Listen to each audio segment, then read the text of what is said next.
I did my work this week. Woo!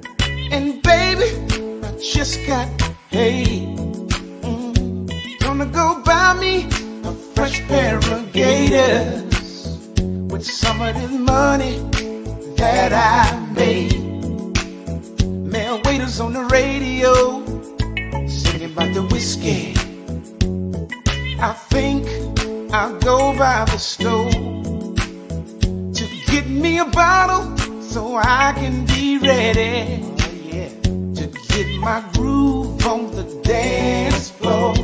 Baby, baby, it's Friday, Friday, Friday, baby. And I'm gonna party, and get my groove on, get my groove on. It's Friday, Friday, baby. Oh, and I'm gonna party to the break of dawn. Hi, I'm TJ Jones, the host of the State of the Saints podcast, and I ask that you like, share, and comment on this video. Thanks for watching. All I gotta say is, who dat?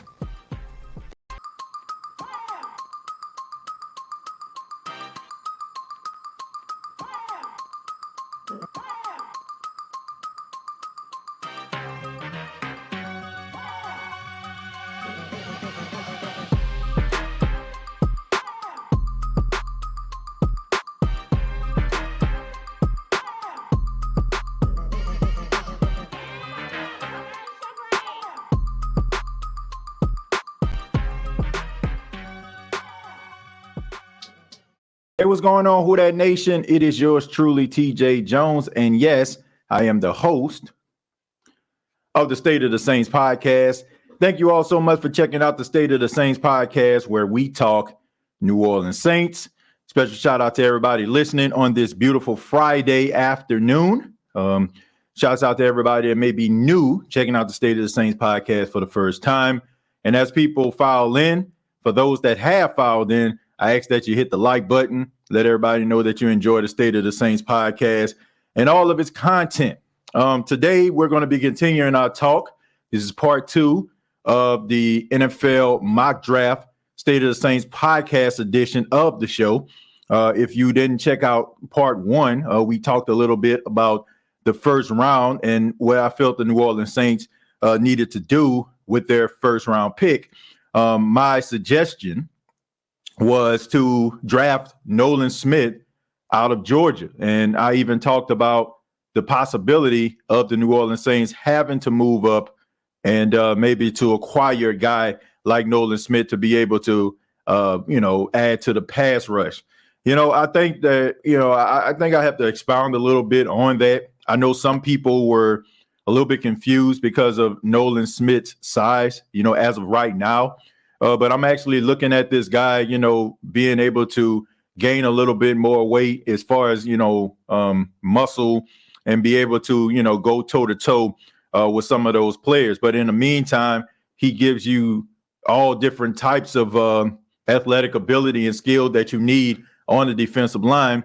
And I just think that he has what it takes as of right now, to give you what you want. And then, of course, he'll grow, as an NFL player and become, that elite pass rusher that I think that, he can be. Once again, I don't think you have to be 270, 280 to do that. There's some guys that range around, 250 or, 260 still out there getting after that quarterback. So, that's why I was looking at when it comes to the Saints with their first round draft pick. And now we transition to round number 2. And we're going to talk a little bit about that because this was the pick that we all were looking at for the New Orleans Saints. This was before the New Orleans Saints got a first round pick because of the trade with Sean Payton to the Denver Broncos. So we all kind of wondered what the Saints were going to do with the number 40th pick in the second round of the NFL draft. But of course, we see, so many things has happened since, the New Orleans Saints have, got this pick. At first it was like, oh, we need a quarterback, right? We were looking at guys like Hendon Hooker that probably would be there. Tanner McKee would actually be there. Guys like that. But now the Saints have signed Derek Carr, and I think that for the most part, our mind is at ease as far as who the starting quarterback is and the stability of that position. And also, interior linemen, the Saints have done some things, getting guys like Cullen Sanders and also Nathan Shepard. But of course, we think that the Saints would be able to, still address that issue. Some people feel like the Saints in their first round mock drafts, they got the Saints taking Kalijah Kancey. But the more I look at Kalijah Kancey, I just feel like he's going to roll into that top 12, top 15, category because of his ability, his skills, and everything he has been showing as of late. But, now we move on to round number 2. The Saints can go in so many different directions here because of what they added to the team. You can look at the wide receiver position. If the Saints don't decide to draft a wide receiver in the first round, not going after Njigba, Smith and Jigba, not rolling, the dice when it comes to that, or trying to be as aggressive, to try to acquire a guy like Nolan Smith. You still got some guys in the second round that you can get. Now, Edebawe, the defensive tackle out of Northwestern, is a guy that I feel like the Saints have their eye on. He has a really good skill set. He's extremely athletic on the interior, and also in the interior rather. And if you don't get Kalijah Kancey, he will probably be your next best bet for the interior lineman if you want to go that route. But I just feel like what I've seen at the Senior Bowl, what I've seen at the Combine, all that athletic ability and skills that he have, if he does go in the second round, it's going to be extremely early. I think it's probably going to be the first 2 to 3 picks. You're probably going to see Edebawe go off the board. So what do you do there? And you look at your positions. You got guys that you added to the team at safety. You got Lonnie Johnson Jr. You added Jonathan Abram. You still got the Honey Badger, Tyrann Mathieu. You got Marcus May. You got JT Gray. So looking at the safety position, I don't know about that. Maybe later on in the draft, you can probably get a guy that can possibly make the team. If a guy like Edebawe is not there anymore, do you roll a dice on somebody else, or do you go with the next best player, or do you just draft for a position of need? And I feel like the New Orleans Saints are going to draft a position of need, and I think it's a position that we have not been paying attention to. And I feel really, really confident about this guy that I'm going to talk about. I have the New Orleans Saints selecting in the second round Drew Sanders, linebacker out of Arkansas. Drew Sanders is a first-team all SEC player. He started his career at the University of Alabama. He played 2 years there before transferring to Arkansas, wanted to get a little bit more playing time. And this guy is, very, very underrated if you have not been following SEC football, been following Arkansas. He's a guy is physical. He's a guy that can, rush the quarterback. And also, like I said, he has like really good tackling skills. And he also gives you something in coverage, as you can see right here with this interception that he just picked the ball off. He has really good instincts. Now, the only issue is he's a little bit undersized. Once again, like he's around, if I'm not mistaken, at the time he was 233 pounds. But he's a guy that probably you can add a little bit more weight to, and I think that you wouldn't have an issue with him being mauled by some of these guards. That was probably the one knock that I seen on him. I've seen a couple games in which he was trying to get to the quarterback, but he was unsuccessful because of the size. But I just think that you probably put a little bit more muscle on him.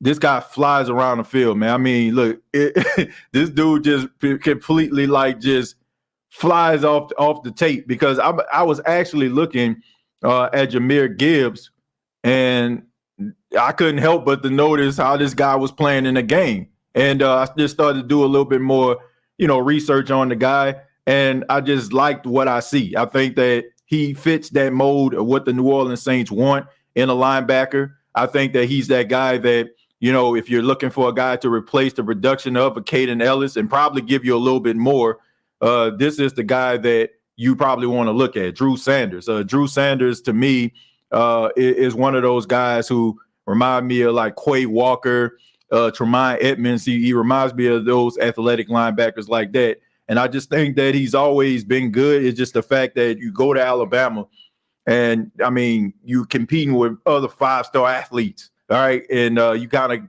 of get slid through the cracks. But going to Arkansas, this guy produced and put up some major numbers. Last year, he had 40 solo tackles, 9.5 sacks, 3 forced fumbles, and 1 interception. So I have the New Orleans Saints going linebacker in the second round and drafting Drew Sanders, a linebacker out of Arkansas. I think that would be a really good pick for the New Orleans Saints, and I think that he'll be a guy that plays right away, and I think that he will contribute in a major way. And also, you know, the Saints have had some issues when it comes to the battle of attrition when it comes to the linebackers.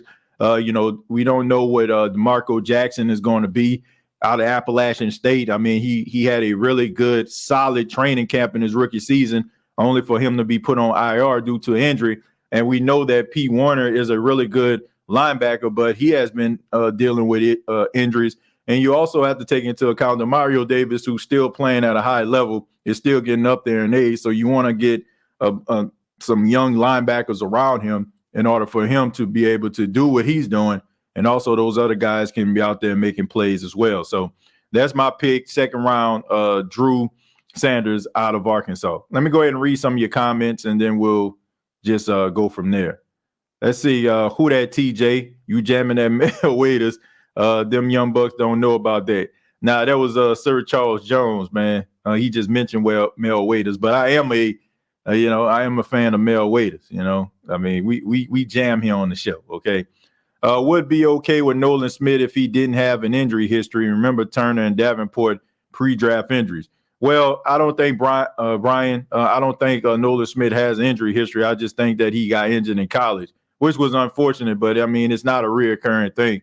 I mean, I think the fact that, you know, he was going to be a first-round pick before the injury even occurred just is a testament to how good that guy actually really is. He just ended up getting hurt his final season at Georgia, but I don't think he has a history of being injured. Now, you can make an argument to say, oh, he got injured in college, he'll get injured in the pros.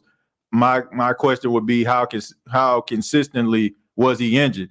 And he hasn't been injured that much for me to look at that as a huge concern. Like a guy like Peyton Turner, who was injured the majority of his college career. I know the Saints have their prototype defensive end. They seem to have big issues with mobile quarterbacks. Could draft a lighter defensive end help contain the mobile quarterbacks? Charles, look, I tell people, and I'm going to continue to tell you, the fact is, I think that we're looking at the New Orleans Saints through Sean Payton lenses. We think that we understand the team because for the last 15 years, Sean Payton has been the guy that has been making those type of decisions. When it comes to Dennis Allen, I feel like Dennis Allen isn't one of those individuals that just looking at a prototypical defensive end. He's a guy that, to me, I feel like he mostly cares about guys with speed, athleticism, and have that dog in them. You know, and I think that you're probably going to see more guys that the Saints draft that are probably going to be unconventional, because a lot of the things that we're seeing this offseason, if you look at it from Saints standards, have been unconventional. So I say give them opportunity. So I don't want to say, oh, the Saints are going to get this guy, the Saints are going to get that guy. This is a new regime. So I'm willing to give them opportunity to have a few drafts under their belt before I determine what type of players they actually like with this New Orleans Saints front office. Do they have a second-round linebacker that jumps off the paper? Well, like I said, Drew Sanders is the one that jumps off the paper, in my opinion.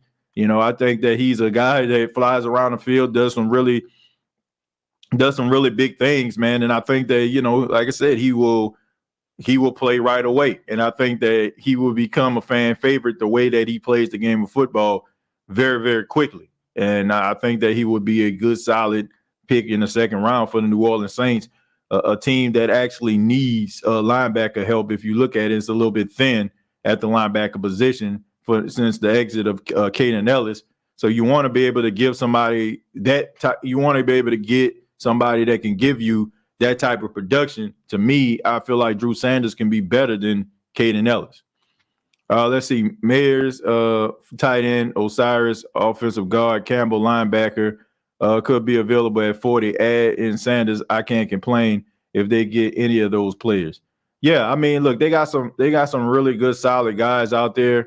But I just look at I look at Campbell, who's is a pretty good linebacker. But I just think that when I look at a guy, as far as the Caden Ellis type mode of what the New Orleans Saints actually probably would be looking for during this time, but also give you a little bit more in case a guy like P. Warner goes down again. This guy would be, to me, he checks all those boxes. I mean, he can cover really, really well.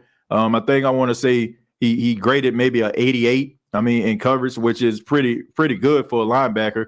My biggest issue is his size. I mean, he was 233, but I don't expect for him to remain 233. I expect for the team to ask him or get the strength and conditioning coach to work with him and gain that muscle and gain more weight. And I feel like if he was to do that, he's going to be a real problem in the NFL. I mean, I think he's that good. TJ, next time you do a show on a Friday, do Mel Waiter's Friday night fish fry. All right, I'll look that up, man. I'll look that up. Hey, TJ, hope you're well. What do you think the Saints' greatest need is in the draft right now? I mean, based on what I've seen them doing as far as adding players, I would have to say linebacker. I would say the linebacker position just a little thin. Like, they've added guys at safety. They got a really good core of cornerbacks, right, in the secondary. I mean, you can get a couple of young guys maybe in the later rounds that can add to your team. But the one position that kind of stands out is that linebacker position. So to me, I think that you have to fill that. And this is what the Saints have been doing. So I expect for the Saints to maybe go linebacker in the second round. Let's see. Happy WrestleMania Eve, everybody. Yeah, I'm excited about this, man. I'm excited about WrestleMania. I'm always excited. I've been to WrestleMania a couple times, man. It's always fun to actually watch it. It's even fun to be there. Let's see. According to Nick Underhills, it seemed like the prototype thing was a Ryan Nielsen thing, but I do agree that D-line will be different. Yeah. I mean, look, I just think that you have to kind of throw that type of logic out of the window when you're talking about two different people. Like, I just think that Dennis Allen and Sean Payton are two different people. Well, if you listen to Sean Payton, he does have he has his preference when it comes to defensive linemen. I've heard him say this on Colin Cowherd's show. I've heard him say this several times during press conferences. I can't say the same thing about Dennis Allen. I don't know what Dennis Allen type is. I think Dennis Allen wants guys that can play really well. I think he wants really good football players. I don't think that Dennis Allen is so concerned about people being convinced that he is a genius. I think that a lot of the decisions that Sean Payton made had a lot to do with ego. I can get the best out of this guy. Why you think, you go out there and get guys like Kevin White, or you go out there and try to get guys who probably had a history of being injured, but watch what I do with this guy. This team had this guy buried on a depth chart. Watch what I do. I just think that when it comes to Dennis Allen, like, okay, if you can play, he really good. Okay, let's go ahead and get him out there. It's kind of different to me. I don't think that Dennis Allen is driven like that. I think Dennis Allen wants the best players they can possibly get to get the best out of those players because he know he can. Let's see. Still not happy from the idiots that gave the Saints a C+ in free agency, but that gives the Bucks, Falcons, and Panthers a B. Ridiculous. Well, look. The best thing about this is, this grading scale does not mean anything, right? It's not a determining factor of your team is going to make the playoffs or not. This is just a man-made grading scale that basically giving people talking points and giving people, grades to make their fan base excited or giving them grades to make their fan base frustrated. But anyway, it goes is dialogue, and it brings attention to them. So I don't put too much stock into that. I'm more focused on the New Orleans Saints winning football games in 2023, and you ain't winning games on no grading scale. Let's see, Campbell and Sanders seem to be like a Warner type. Yeah, I just think that you got some guys that can fly around the field, but it's more than that. It's more than just flying around the field. It's more than just that. It's about being smart. It's about being disciplined, and it's about being hungry. And I have a motto going. This season. It's called "No More Cold Motors." No cold motors. That's what this motto of the State of the Saints podcast is. You got a bunch of guys out there with athletic ability. They got all the skills that it takes to be one of the best in the league, but they too hot and cold. And for the most part, they are cold. So that's the motto. No more cold motors. Give me some guys that can fly around the field, guys motors stay running hot, always trying to make a play, never give up no matter what the score is. Some dogs, right? That's what they need in 2023. No more cold motors. So I'm not looking at guys that they got great upside. Well, Davenport have a great upside. It just didn't pan out. You have several other guys that have come to the Saints organization that have had really good upside and it ain't pan out. I want some guys that are good and guys motors that run hot, right? No more cold motors in 2023, if you ask me. Let's see. What about Henry Tutu at linebacker? Well, I'm not really that impressed with him. I'm gonna be real. I'm not that impressed with him. He made some plays, but he was beating covers quite a bit, and I think that he has a lot to learn. And I think there's a reason why, he's probably going to be a late round draft pick. I can't just, look at a guy and be like, he went to Alabama and he's a linebacker. Well, I mean, he left a lot to be desired, in my opinion. Like he made a few plays in games, but it was a lot of times where I seen him being beaten coverage. And that's something that linebackers are going to have to be able to do in the NFL. I mean, especially the modern day linebacker can't just be, you just a hard hitter or something like that. Yeah, you can hit hard, but if you can't cover, you'll never see the field. Drew Sanders from Arkansas, please. Yeah, I like Drew Sanders, man. I think that would be a good pick for the Saints. That's true. DeMario could use some help. He's solid. Yeah, I mean, look, you don't want to be the team where you just using this linebacker and just want to use up all his talent and his ability till you can't do it anymore. You want to allow these guys, these veteran guys like Cam Jordan and DeMario Davis to make plays, play solid. But at this particular point, let them, play good enough to help the team win and let some of these young bulls hunt. That's what you want. What about Hendon Hooker? I hope going to be I hope going to be healed on his knee up soon as he can. If he can get fit on my team with backup quarterbacks, is going to stronger than with offensive strategies and aggressive things for Dennis Allen. Well, based on what I'm seeing with Jameis Winston being the backup and Derek Carr being the starter, I don't know if the Saints will commit that early to a quarterback. I mean, you already got Derek Carr on the roster for 3 years. And, drafting a guy that early can be an indication. Well, it can cause dissension a little bit, or, if a guy ego isn't in check. Now, some people might say, well, you can't worry about that. You got to look to the future, which is true. But my question would be, why would you pay this dude $150 million if you're going to just get a guy this early? If you're just going to get a guy, that early. Give me 1 second.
once again, I'm sorry, I muted. I had a little issue talking with the music manager. I apologize for that. But we're back. We're talking about round number 2 of the NFL draft. Let me go ahead and finish up here. Says big and long arm prototype defensive ends.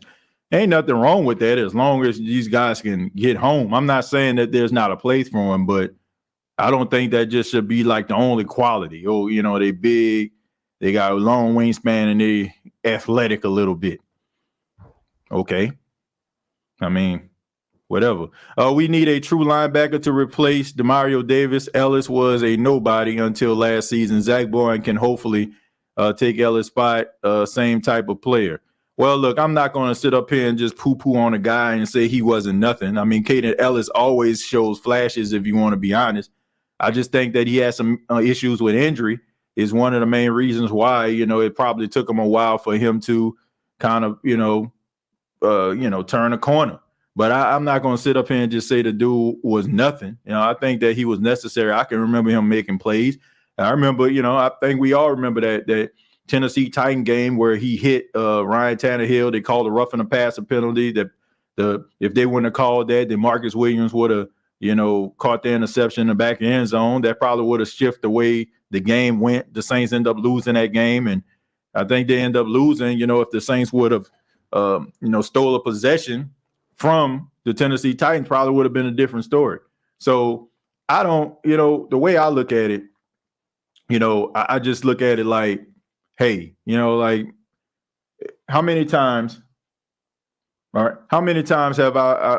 we seen, guys like Caden Ellis, final year their contract, come on, and then next thing you know, they go to another team and they just world beaters. We're seeing that right now with Trey Hendrickson. We're seeing that right now with Trey Hendrickson. So, yeah, there you go. Says headed to Vegas today, putting money on the future bet for the Saints to win the South this season.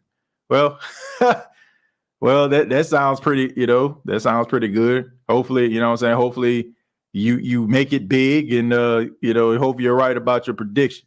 TJ, why do teams draft guys who excel at a particular thing in college, then put the guy in position to do something completely opposite that then call them a bust when it doesn't work? That's a good question. I think when teams look at guys and they look at their skill set, it probably determines, why they would draft the guy, even if that guy didn't do what they saw him do. They feel like he has the athletic ability and the skills, to be able to do those things. But sometimes, it works and sometimes it doesn't. But, I don't know. I think teams look at guys and they look at their athletic ability. They look at their skill set. They look at the possibilities. Like, for example, like Anthony Richardson right now. Anthony Richardson probably is going to end up getting drafted because he looks physically imposing. He up here throwing 75-yard bombs down the field and throwing the ball so high, he hitting the top of a ceiling. But at the end of the day, like, can you thread the needle? You know what I'm saying? Can you come up with clutch plays? Can you have a high completion percentage? Can you get the ball into the hands of your playmakers? It's much more than just, he can throw the ball 75 yards, because let's just be honest. Like, how many times are you going to see a guy throw the ball 75 yards down the field? You're not going to see that quite a bit, but you are going to see a guy, throw like short and intermediate throws, medium throws, might do some play action, throw the ball down the field. But at the end of the day, like, you got to be able to make all the throws and not just, just bombs over Baghdad, as Jameis Winston would say, so I don't know. Every year a team falls in love with a guy due to his athletic ability. Sometimes it works and sometimes it just does not work. But hopefully, whatever the Saints get, especially like in round number 2, hopefully it works out for them. Hey, TJ, hope you're well. What do you think the Saints' greatest need? I think I already read that one. Yeah, I think their greatest need is linebacker. I'm going to continue to say that. Let's talk about some of the other guys that are on the marquee that the Saints could, go in this direction in the second round. One guy, is Jahmyr Gibbs, running back out of Alabama. Look, we all know the skill set. He's been compared to Alvin Kamara, his ability to catch the ball out of the backfield. There were times where Alabama were kind of sputtering a tad bit, and then you had Gibbs come into the game, and the next thing he's making a big play. He's providing a spark.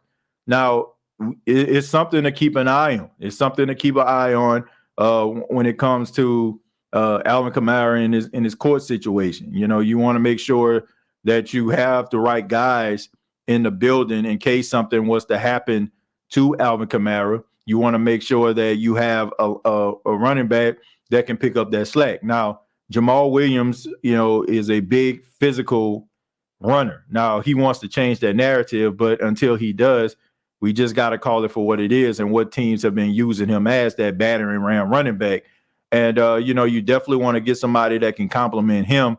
And I think that the Saints are probably going to end up, drafting a running back. The reason I don't feel like they're going to do it in the second round is because it's such a deep draft for running backs. I mean, Tajay Spears is there, right? Kenny McIntosh is there. Gibbs is there. Evan Hall is there.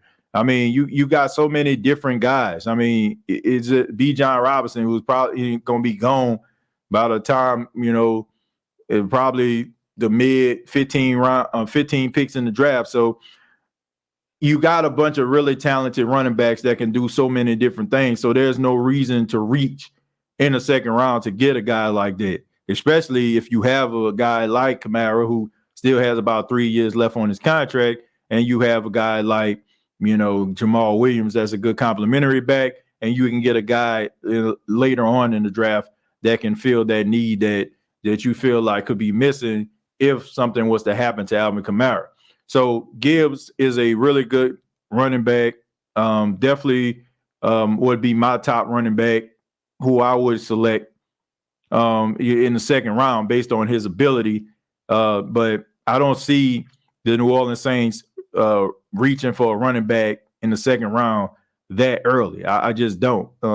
I think that they feel like they need a running back, but they don't feel like they have to go out there and just roll the dice that early. Another guy that I mentioned, Edobawe, defensive tackle out of Northwestern. He is a guy who is big, physical, flashes unbelievable, man. I mean, this guy, he has like a really quick first step for a guy his size. And we seen like the 40 time at the combine, which is absolutely insane. A big man running that fast. And I just think that once again, it's the Anthony Richardson effect, right? That this guy is big, he's athletic, he's a freak of nature, the way that he runs, and a team is going to fall in love with him. And I just think that he will not be there at 40. I don't see people passing this guy up often. Now, you got so many different talented guys in the first round, so he might slide to the second round, but it wouldn't surprise me, even if he's a late first round pick, how talented this dude is. And another guy that was on the list was wide receiver Josh Downs. Now, this is the direction the Saints can go in. Like, if they don't draft a wide receiver in the first round, a guy like Josh Downs can be there in the second round. And, Josh Downs, if you ever seen him play, he reminds me a lot of Kadarius Toney. Like, he's a guy who's like really shifty, he can juke you out your shoes, you know what I'm saying? You can't catch him in a phone booth. This would be a good pick for the New Orleans Saints, because if you're trying to get a guy like Shaheed more playing time, right? Let's just say, for example, you move Rashid Shaheed and you take away like his kick return and his punt duties. You can get a guy like Josh Downs. He can service that role, and you can also like use him in all different types of ways. It opens up the playbook to endless possibilities. And like I said, I mean, he's a really above average route runner, which I feel like he still needs some room to grow, which is one of the main reasons I just feel like he's going to be there in the second round. But you put the ball in this guy's hand on a wide receiver screen, you put the ball in this dude's hand on the jet sweep, you put this ball in this dude's hands on a kick return, and he probably going to hit his head on the goalpost, how talented he is. So that is something the Saints could look at in the second round. But I look at the wide receiver position, getting guys like Edwards, signing him.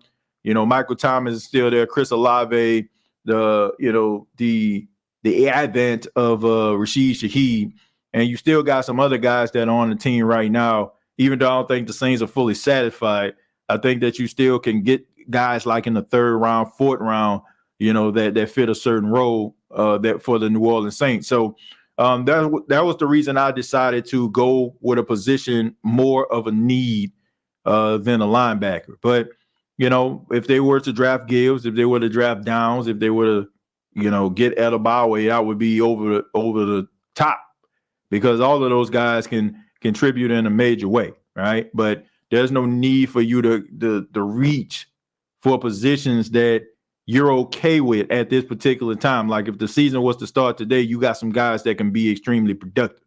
So, it's best for you to get guys at certain positions of need and maybe splurge a little bit in the later rounds. And if you can find a guy that's like a diamond in the rough, is a plus. And we've seen the Saints do this over the last couple of years. We've seen them get these diamond in the rough guys, and these guys have contributed late third, fourth round picks.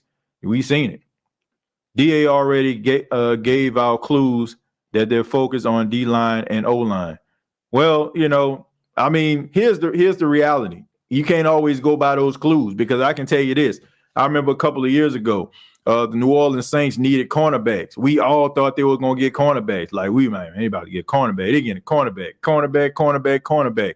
I want to say it was 2021, maybe 20. I think it may have been 2021, if I'm not mistaken. Everybody just thought the New Orleans Saints were going to get a cornerback.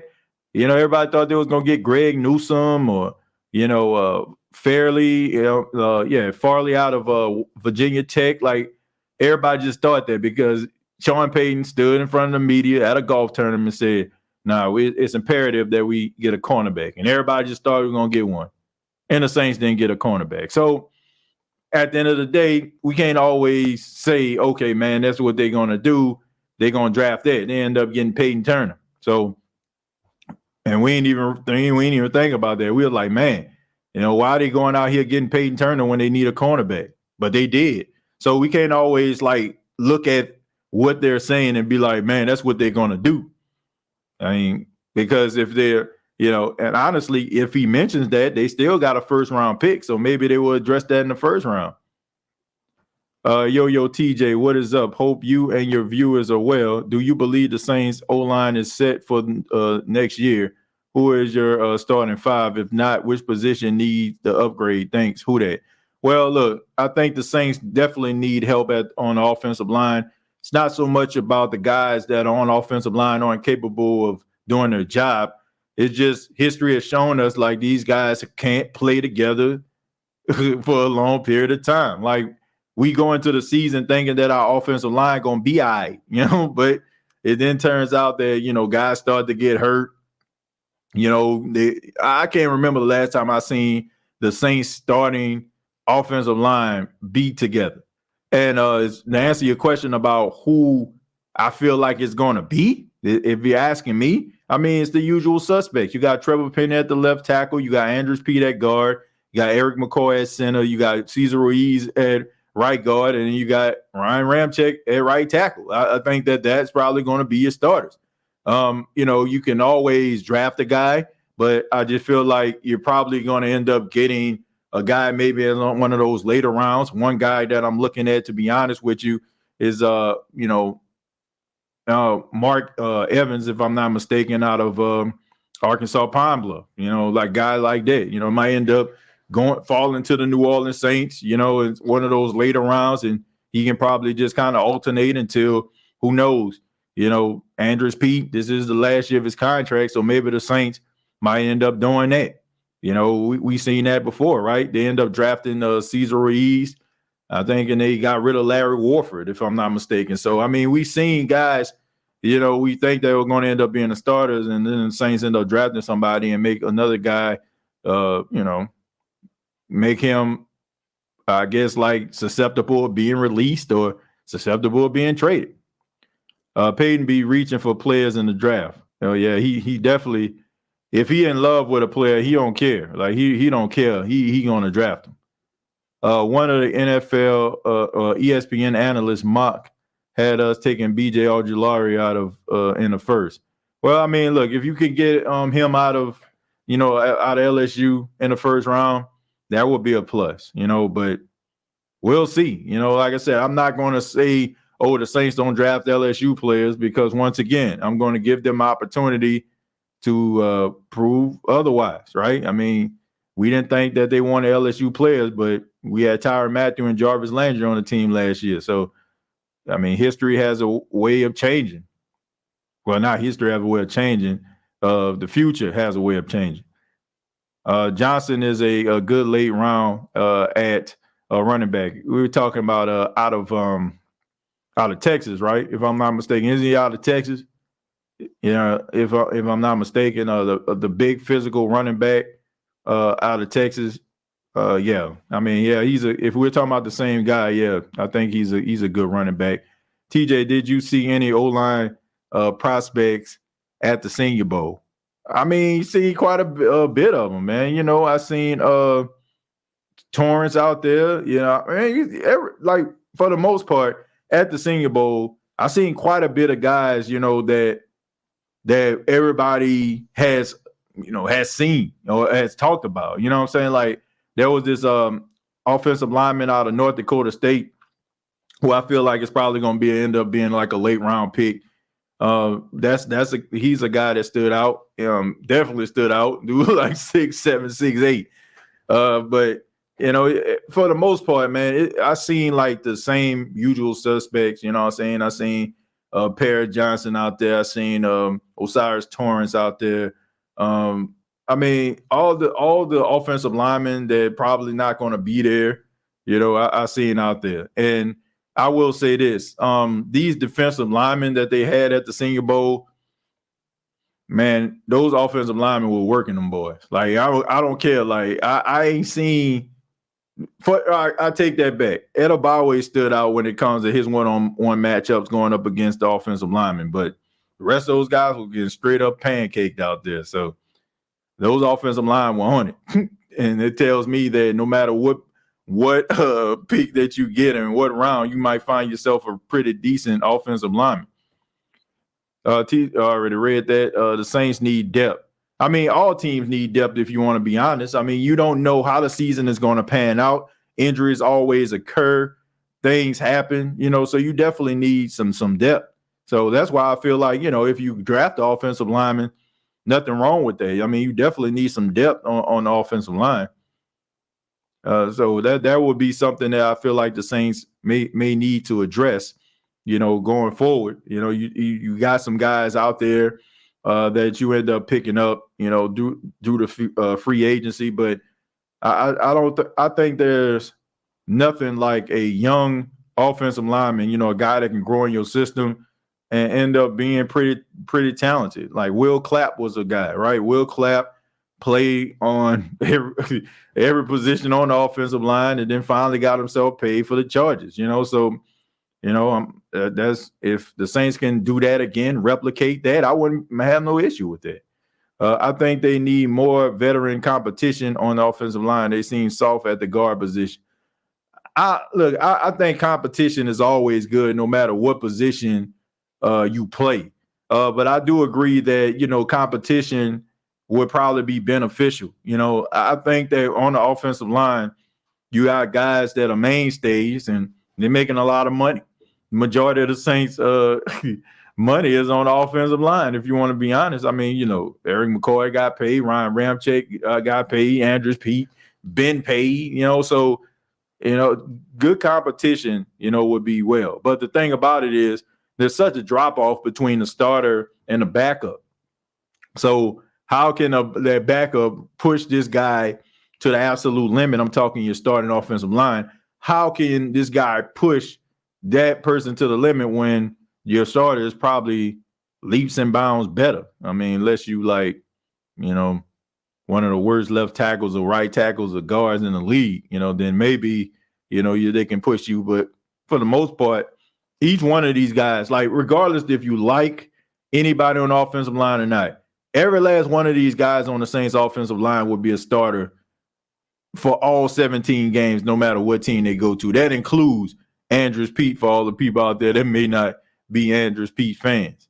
But let me ask y'all, before we get up out of here, what do you all think as far as the second round? How do you see the second round going? What do you feel like the Saints' biggest need is?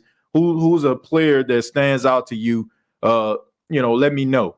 Another guy that I was thinking about putting on the thumbnail for today's show was Jonathan Mingo. Jonathan Mingo is a guy that I feel like is a big physical guy. He's a good 50-50 ball guy. And he probably would have been on my list if the Saints didn't go out here and get Brian Edwards. If they wouldn't have got him, then I probably would have, had Jonathan Mingo going to the New Orleans Saints in that second round, because I still feel like the Saints needed a little bit of, what you might consider a insurance policy, right? Because, you want Michael Thomas to be upright. You want to hope that Michael Thomas can play all 17 games, but we've seen that hasn't been the case. So you want to kind of protect yourself. And then having a guy like Jonathan Mingo who can come in, and you don't know, even if it does pan out, you don't know what Michael Thomas will want to do in 2024. So that will give you an opportunity, if you can't reach an agreement with Michael Thomas for next season, then, you still have a guy that can pick up the slack and maybe make some plays, and the team won't have too much of a drop-off. Let's stop playing games. We need to be a run-first offense.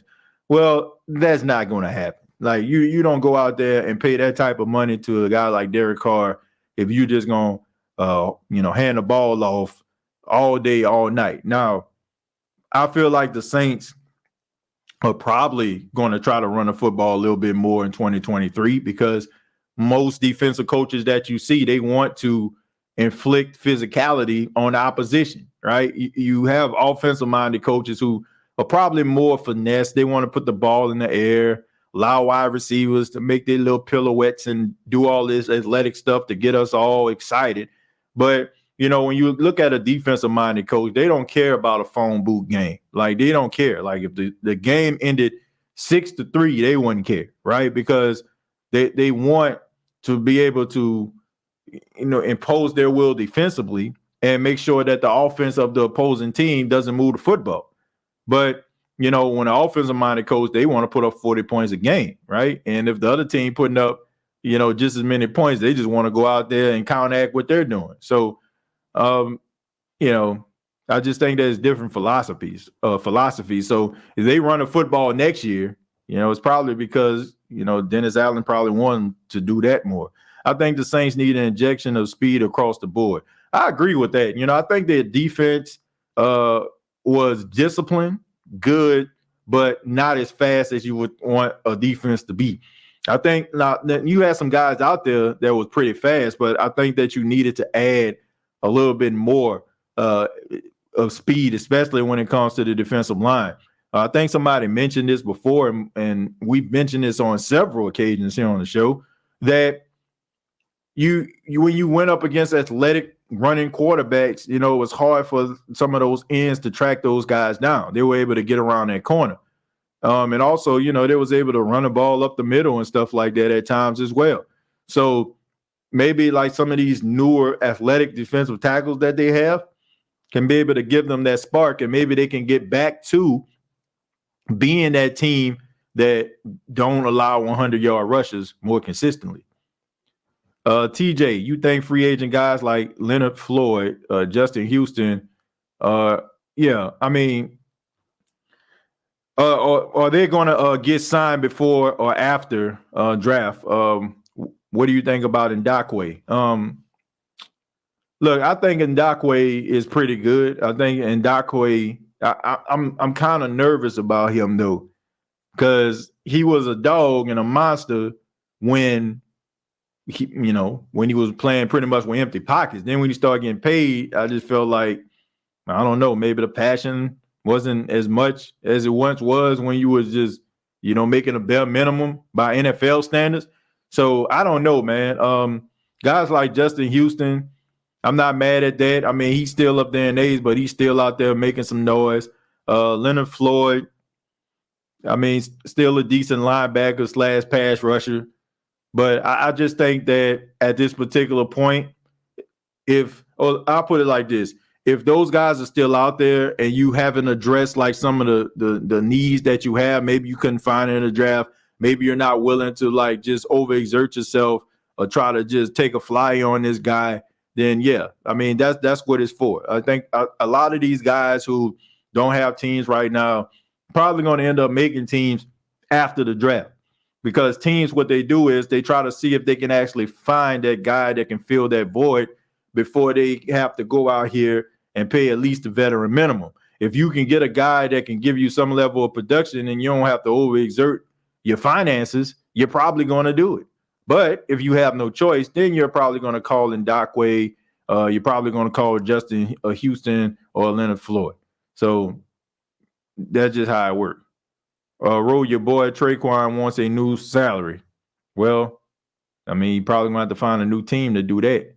BJ Ojolari from LSU. Molly Mall, yeah, because he wants the quarterback 3 money. I hope not. I hope he don't want that. Yannick can get you about 8 sacks a season. Yeah, I mean, look, they got some talented guys out there, and I don't think I've seen these many athletic edge rushers come out at the same time in a while. These guys are some freakish athletes, playing their position and being as big as they are. We're going to read a few more comments, then we're going to get up out of here. It says, who that? Hey, who that? I think we're going to shock everyone this year. I'm excited about Carr, though. Look, I'm excited about what this season could be. I'm always excited at the beginning of the season because everybody is 0-0. It's up to the organization to keep this energy and keep this positivity going by going out there playing some games and winning. But if they can't do that, then hey, guess what? Yeah, I mean, it's going to be a very disappointing to fans. But as of right now, I mean, I'm excited about what it can be. What are your thoughts about the NFC South Division rivals on group chat in May 11th because they released the 2023 schedule? TJ, just let me know if you're going to make it happen on the State of the Saints. What are my thoughts about the NFC South rivals on the group chat? I'm really paying that much attention to them, to be honest with you, man. I don't pay that much attention. I used to, but not anymore, man. I really I'm more focused on what the team is going to do. I mean, I keep my ear to the streets as far as my knowledge of the NFL, but a bunch of back and forth banter, it's not going to win anybody any games. But as far as the season schedule coming out, I mean, of course, we'll do something here on the State of the Saints podcast, and towards the end of training camp, that's when we release what we feel like the Saints record is going to be. So that's going to happen later on down the line. But I mean, all these teams in the NFC South, they need some work. So every fan base, they can talk about, this team, my team better than your team, blase, but everybody needs some help. I mean, this division was garbage last year. It was not very good. Bad quarterback play, undisciplined teams, firing coaches, interim coaches up in this thing, quarterback 1 week, backup quarterback the next week. So everybody has some issues, if you ask me, when it comes to the NFC South Division. But I want to say thank you all for checking out the State of the Saints podcast. Really do appreciate it. On the next episode, we're going to be focused on round number 3, part 3 of the SOTS mock draft edition. So hope you all enjoyed this episode. Previous episodes available on Apple Podcasts, Spotify, iHeartRadio, and Anchor FM. If you didn't check out part 1, it's available right now as well. You can interact with me on Facebook.com, search the State of the Saints Podcast Network. And you can also follow me on Twitter if you want to interact there at TJAY Jones 8. Till next time, all I got to say is, who dat?